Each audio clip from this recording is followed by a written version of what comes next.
Sébastien Haller, qui a une actualité assez mouvementée. Selon vous, quel est le bilan de Sébastien Haller aujourd'hui du côté de Dortmund? Vous vous rappelez, il arrive le 6 juillet 2022 à Dortmund, en provenance de l'Ajax. 2 semaines seulement après son arrivée à Dortmund, il est diagnostiqué d'un cancer des testicules. Il revient en janvier 2023 et termine la saison en trombe avec 9 buts, mais il rate un pénalty important pour le titre. La saison 2023-2024, donc cette saison, c'est seulement 2 buts, toutes compétitions confondues. Et à part en sélection, il ne brille pas en club. Est-ce qu'aujourd'hui, vous pouvez tirer un bilan positif ou négatif du passage de Sébastien Haller à Dortmund? Si on parle de performance, le bilan est carrément négatif. Il faut être honnête. Tu joues, bon, il n'a pas assez joué du fait de la maladie.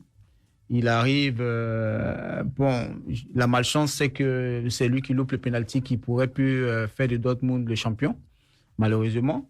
Et cette année, il est barré par Füllkrug, qui est l'attaquant phare de l'équipe d'Allemagne.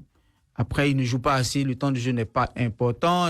Donc, clairement, le bilan à Dortmund, je pense, sportivement, n'est pas bon. Déjà, pour moi, il est négatif. Je pense qu'en fait, au moment où il revient de maladie et où justement, comme tu dis, il a eu un regain de peps parce qu'il avait une revanche à prendre sur la maladie, sur sa vie, sur tout ça.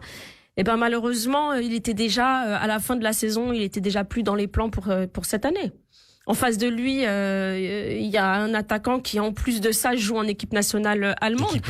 En Allemagne, tu peux jamais passer devant un attaquant allemand qui joue en équipe nationale. C'est impossible. Donc tu touches le banc.